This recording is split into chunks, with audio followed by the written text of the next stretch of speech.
Graças e paz, meus irmãos. Boa noite. Bem-vindos a mais uma quarta-feira, mais um estudo bíblico. Estamos aqui ao longo deste ano, terminando já esse ano, estudando o Catecismo Maior de Westminster. Chegamos à pergunta de número 41 hoje. Nas últimas semanas nós temos falado especificamente sobre o mediador. Vimos que ele é divino, ele é humano. Vimos que essas duas naturezas suas se concentram na mesma pessoa e existem razões específicas para isso. Nós estudamos na semana passada.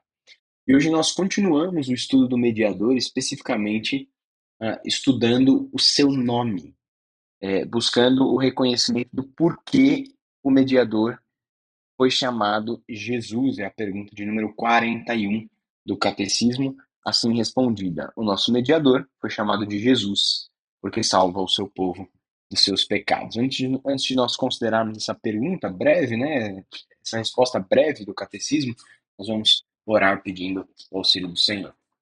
Agradecemos-te, Pai, por mais uma oportunidade que temos de, através desse canal, estudarmos a Tua palavra, Senhor, e dela retirarmos implicações para a nossa vida. Assim, pedimos no nome do Senhor Jesus. Amém. É possível que alguém já tenha feito essa pergunta para você, né? Por que é que ah, Jesus se chama Jesus? Por que que ele não recebeu outro nome?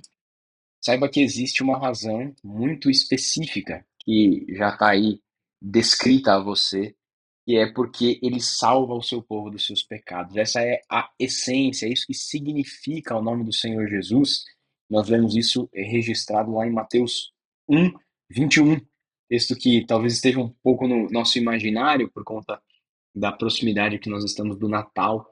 Diz assim a palavra de Deus: ela dará a Maria à luz a um filho e lhe porá o nome de Jesus. Isso é o anjo falando, porque ele salvará o seu povo dos pecados deles. Então, quem nomeia o mediador desta forma é o próprio Deus. E através do anjo, né, do seu anjo, anuncia aqui a Maria como que o bebê deveria ser chamado.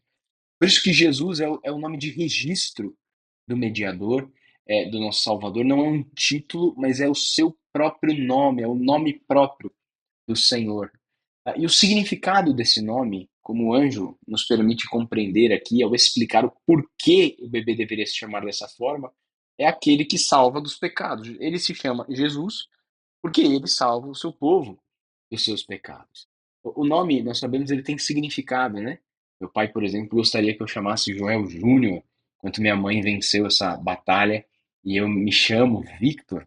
Mas o nome, ele, apesar de nos nossos tempos perder um pouco do significado, ele sempre teve esse intuito de apontar para uma característica de uma pessoa. Quando nós analisamos mais atentamente o significado, a etimologia deste nome do mediador, nós reconhecemos essa mesma realidade apresentada pelo anjo aqui. Jesus, né? O nome Jesus, que em grego é Iesu, vem do hebraico Yeshua, que de maneira geral, significa Deus é Salvador. Esse é o nome de um grande personagem do Antigo Testamento, que é Josué. Josué, no Antigo Testamento, se chamava Yeshua, ou Yehoshua, né, que é a forma alongada desse nome. Então, nos tempos do Antigo Testamento, o nome era muito importante, não somente como meio de identificar uma pessoa, mas especialmente como um meio de manifestar características e virtudes de alguém. Então, Esaú, por exemplo, faz referência à característica física desse personagem, que era alguém coberto de pelo, alguém peludo, né? Com muitos pelos no seu corpo. E o irmão de Esaú, ele recebe o nome de Jacó, que significa aquele que segura pelo calcanhar. Em essência, faz referência ao fato de ele ser um enganador, desde o nascimento, quando ele nasce ali, né? Segurando o calcanhar de Esaú, até o momento em que ele negocia a primogenitura do seu irmão por um prato de lentilha, iludindo ali o seu irmão.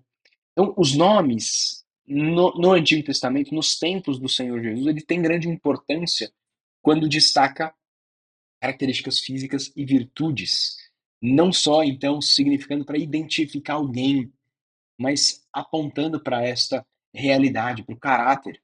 E por isso, então, que Jesus recebe esse nome. Ele não poderia se chamar Jacó, ele não poderia se chamar Esaú, ele deveria se chamar Deus salva. Deus é Salvador. Nesse sentido, então, é que o mediador recebe esse nome que o identifica com a sua missão. Ele se chama Jesus, porque ele salva o povo dos seus pecados. Então, Jesus recebe esse nome porque salva o povo dos seus pecados, e aí nós precisamos considerar do que Jesus nos salva, já está descrito aí, mas ele nos salva especificamente, em primeira instância, da condenação do pecado.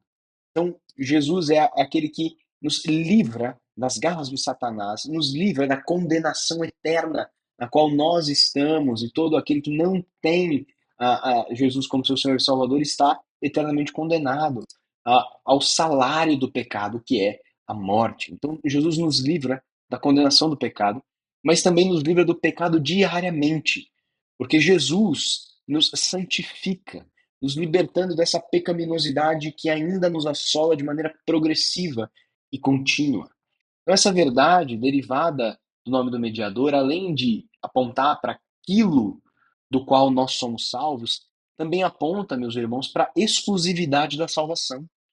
E nós encontramos isso descrito de maneira muito clara no texto de Atos 4, quando, diante do Sinédrio, né, que anos antes havia condenado o Senhor Jesus à morte, Pedro e João, Atos 4, verso de número 12, Pedro e João declaram, vamos começar no 11 aqui para pegar o texto diz: Esse Jesus é pedra rejeitada por vós, os construtores, a qual se tornou a pedra angular. E não há salvação em nenhum outro, porque abaixo do céu não existe nenhum outro nome dado entre os homens, pelo qual importa que sejamos salvos. Diante do espírito, do pensamento da nossa época, possivelmente você seja tentado a considerar que há outros meios de alcançar a salvação. Mas não há. Só há um nome com poder para salvar pecados.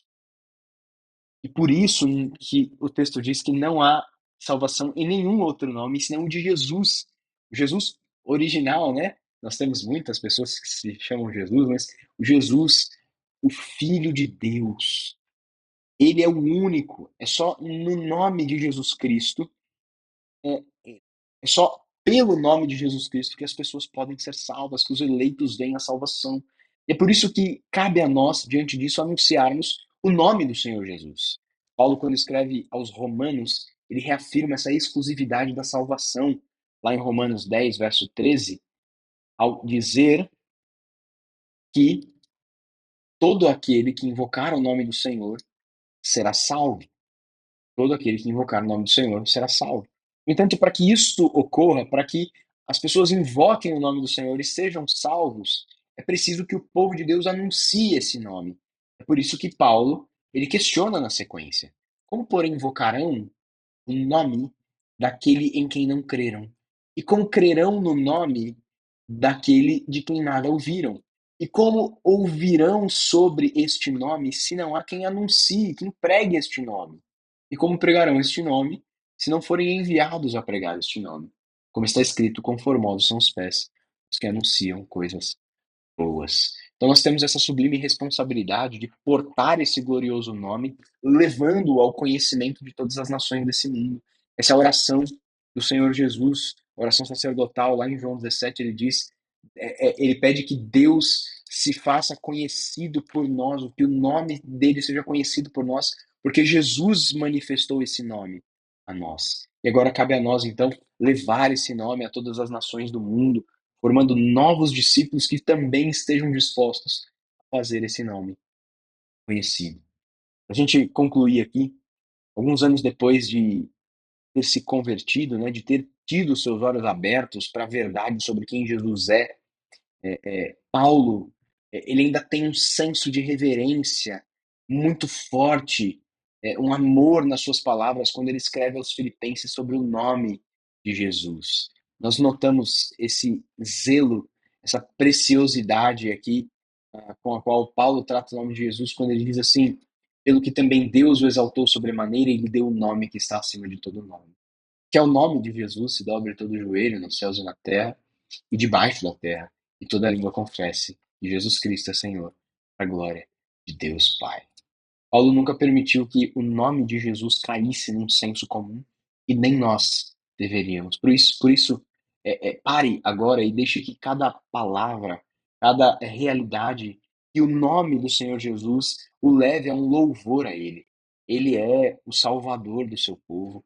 Ele é o Rei que há muito tempo foi prometido, o Senhor que salva o seu povo dos seus pecados. Então, é, tenha isso em mente na medida em que nós consideramos o nome precioso de Jesus e ainda, de maneira muito prática, reconheça, né, aquilo que nós já mencionamos, que o nome é a própria pessoa em seus atos.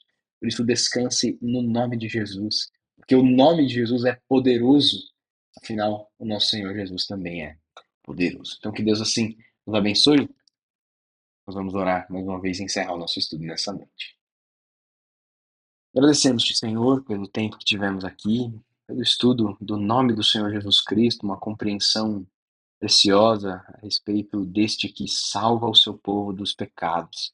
E assim nós te agradecemos porque conhecemos a exclusividade e a graciosidade da salvação, à medida em que Deus nos escolheu e através do nome do Senhor Jesus Cristo nos alcançou.